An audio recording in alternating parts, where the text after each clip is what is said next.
Welcome to today's Tea Time audio story. It's time to slow down, take a deep breath, and enjoy a moment just for you.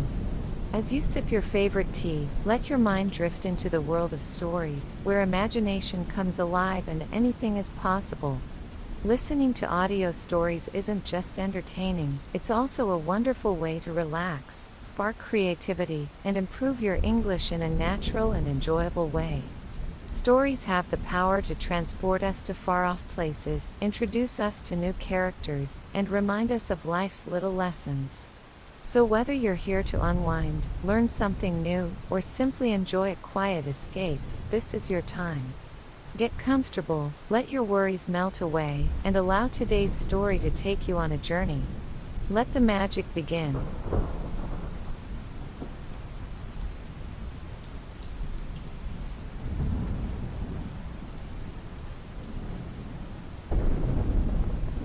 The morning after Adrienne's impromptu baking lesson, Elise found herself standing in the kitchen of Le Petit Délice, staring at a tray of croissants that bore the telltale signs of an amateur's touch. They were slightly misshapen, their layers not as perfectly crisp as they should have been, but somehow, she couldn't bring herself to throw them away. Instead, she smiled, remembering the sight of Adrien Laurent, usually so composed and pristine, covered in flour, frowning at the dough as if it had personally offended him. She hadn't expected him to come back. Not after that. And yet, as the bell above the bakery door chimed, Elise looked up to find Adrien standing there once again, this time with a look of something bordering on curiosity rather than obligation. "You're back," she said, unable to hide her surprise. Adrien smirked. "What, did you think I'd run away after one failed attempt at baking? I figured you'd leave it to the professionals," she teased. He shrugged. "Maybe I'm more stubborn than you thought." Elise laughed softly, wiping her hands on her apron. "Well, since you're here, you might as well make yourself useful." That was how it began. What had started as a single lesson turned into something more. Each morning, after finishing his first coffee, Adrien would linger in the bakery, watching Elise work. At first, he made small comments, asking questions about different techniques. Then, slowly, he started helping, measuring ingredients, rolling out dough, even attempting to pipe eclairs under Elise's careful guidance. To her surprise, he wasn't completely hopeless. He still had a long way to go before he could claim any real baking skill, but he was learning. More than that, he seemed to enjoy it. "Why do you always come in so early?" Elise asked one morning as she shaped delicate rounds of dough for macaron. Adrien glanced up from where he was attempting, poorly, to fill a pastry bag with ganache. "What do you mean?" "You're an executive at one of the biggest firms in Paris," she said, eyeing him. "Shouldn't you be in an office by now?" He hesitated, as if he hadn't quite considered the question himself. "I suppose I just like it here." The words were simple, but they held more weight than she expected.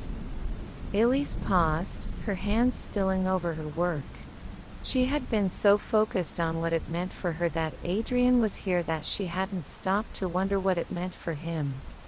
A man like him, structured, driven, constantly moving, didn't just slow down for no reason. And yet, here he was, in her little bakery, rolling up his sleeves and kneading dough as if he belonged there. As if he wanted to belong there. The realization sent an unexpected flutter through her chest. One morning, Elise decided to test just how deep Adrien's newfound appreciation for baking went. "I have a challenge for you," she said, sliding a notebook toward him as he sipped his coffee. Adrien raised a brow. "A challenge?" She nodded. "I want you to come up with your own pastry." He let out a short laugh, shaking his head. "That's a terrible idea." "Why?" she asked, smirking. "Afraid you'll fail." I know I'll fail. So, failure is part of learning. Adrian sighed, rubbing the back of his neck. I don't even know where to start. Elise leaned against the counter, watching him. Start with a flavor you like. He hesitated. I don't actually know much about flavors. She gasped in mock horror. You, a man of wealth and fine dining, don't know what flavors you like. He rolled his eyes. I eat what's put in front of me. I've never really thought about it. She grinned, eyes twinkling with mischief. Then we'll have to fix that. The next hour was spent tasting. Elise laid out an array of ingredients, fresh fruits, chocolates, spices, nuts, pushing each one toward Adrian and making him sample them one by one. Close your eyes, she instructed as she placed a spoonful of something onto his lips. Adrian obeyed, the taste unfolding on his tongue. It was rich, slightly bitter, with a hint of spice. Dark chocolate, he said, opening his eyes. With chili. She beamed. Correct. Now, what do you think? He considered. It's unexpected. The spice hits after the sweetness fades. Do you like it? He nodded. I think I do. She grinned. Good. Now try this. She handed him a small tart filled with something citrusy and creamy. Adrian took a bite, his brows furrowing as he processed the flavors. Lemon, he guessed. And something floral? Lavender, she confirmed. So? He nodded slowly. I like the contrast. Elise watched him with satisfaction. See, you do have opinions on flavors. Adrian chuckled, shaking his head. You make this seem so easy.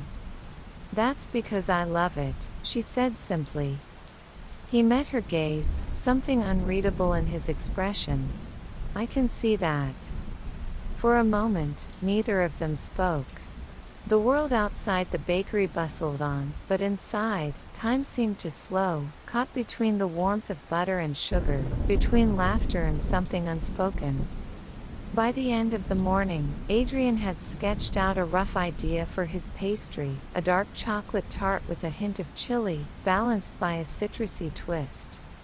It's not terrible, Elise admitted, peeking over his shoulder. Adrian shot her a look. That's the highest praise I'm getting, isn't it? She grinned. For now. As he packed up to leave, Adrian hesitated at the door. He looked back at her, as if debating something. Then, finally, he said, You know, you're annoyingly good at making people think. Elise laughed. It's a gift. He shook his head, amused. I'll see you tomorrow. And with that, he was gone. Elise watched him disappear down the street, an odd warmth lingering in her chest. She didn't know what was happening between them, what this was becoming. But she had a feeling it was something new. Something neither of them had expected. Something that tasted an awful lot like possibility.